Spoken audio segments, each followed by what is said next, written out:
ఆంధ్రప్రదేశ్ కూటమి ప్రభుత్వం ఎన్నికల ముందు ఇచ్చిన హామీలను ఒక్కొక్కటిగా అమలు చేస్తుంది. ఇప్పటికే పలు హామీలను అమలు చేస్తుండగా మే నెలలో మరో 2 పథకాలను నెరవేర్చేందుకు సిద్ధమైంది. వీటిలో ముఖ్యమైనది అన్నదాత సుఖీభవ పథకం. ప్రభుత్వం ఒక్కో రైతుకు 20,000 చొప్పున సాయం అందజేయనుంది. ఈ పథకాన్ని సొంత భూమి లేని కౌలు రైతులకు కూడా ఆర్థిక సాయం అందించాలని నిర్ణయించింది. ఏపీ ప్రభుత్వం అందించే 20,000ను 3 విడతల్లో ఇస్తారు. ఈ 20,000లో పీఎం కిసాన్ పథకం కింద ఇచ్చే 6,000 కూడా కలుపుతారు. అటవీ భూములపై హక్కులు ఉన్న వారికి కూడా ఈ పథకం వర్తిస్తుంది. ఈ పథకానికి సంబంధించి వ్యవసాయ శాఖ అధికారులు రైతుల వివరాలను పరిశీలించి అర్హుల జాబితాను తయారు చేస్తారు. ఈ నెల 20వ తేదీలోగా ఈ జాబితాను వెబ్సైట్ లో నమోదు చేయాలని ప్రభుత్వం సూచించింది. కాగా ముఖ్యమంత్రి చంద్రబాబు నాయుడు ఈ పథకానికి సంబంధించి ఈ నెలలోనే ప్రారంభిస్తామని చెప్పిన సంగతి తెలిసిందే. ఈ పథకం అమలుకు సంబంధించి వ్యవసాయ శాఖ తాజాగా మార్గదర్శకాలను విడుదల చేసింది. ఇప్పటికే మరణించిన లబ్ధిదారుల పేర్లను తొలగించడం, భూ రికార్డులకు అనుగుణంగా లబ్ధిదారుల నమోదు, రైతుల ఐడి నెంబర్లు, పెండింగ్ లో ఉన్న ఆధార్, కేవైసీలను వివరాల సవరణ వంటి పనులను పూర్తి చేయాలని ప్రభుత్వం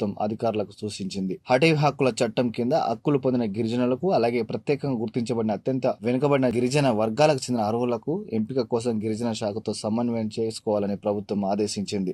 ఆర్థికంగా ఉన్నత స్థితిలో ఉన్న వ్యక్తులకు ఈ పథకం వర్తించదు. ప్రస్తుతం మాజీ లోక్సభ సభ్యులు, రాజ్యసభ సభ్యులు, శాసనసభ్యులు, మంత్రులు, శాసన మండలి సభ్యులు, మేయర్లు, జడిపి చైర్పర్సన్ల వంటి రాజ్యాంగబద్ధ పదవులు నిర్వహించిన వారు అర్హులు కాదని ప్రభుత్వం స్పష్టం చేసింది. కేంద్ర రాష్ట్ర ప్రభుత్వాల మంత్రిత్వ శాఖల కార్యాలయాల్లో, ప్రభుత్వ రంగ సంస్థల్లో, స్థానిక సంస్థల్లో శాశ్వత ఉద్యోగంగా పనిచేస్తున్న వారు ఈ పథకం కింద సాయం పొందలేరు. అలాగే నెలకు 10,000 లేదా అంతకన్నా ఎక్కువ పెన్షన్ తీసుకునే వారికి కూడా ఈ పథకం వర్తించదు. అయితే multi tasking staff, class 4, group D ఉద్యోగులకు మాత్రమే మినహాయింపు ఉంది. వైద్యులు, ఇంజనీర్లు, న్యాయవాదులు, చార్టెడ్ అకౌంటెంట్లు, ఆర్కిటెక్చర్లు, అలాగే ఇతర నమోదిత వృత్తి నిపుణులకు ఈ పథకం వర్తించదు.